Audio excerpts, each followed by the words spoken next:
Assalamualaikum warahmatullahi wabarakatuh. Selamat datang kembali di channel ini.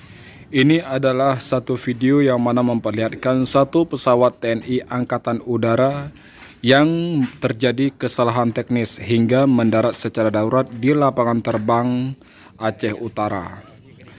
Dan pesawat ini bertipe C130 yang berasal dari Lanut Suwondo Medan menuju ke Bandara Malikusaleh Aceh Utara Loksmawe.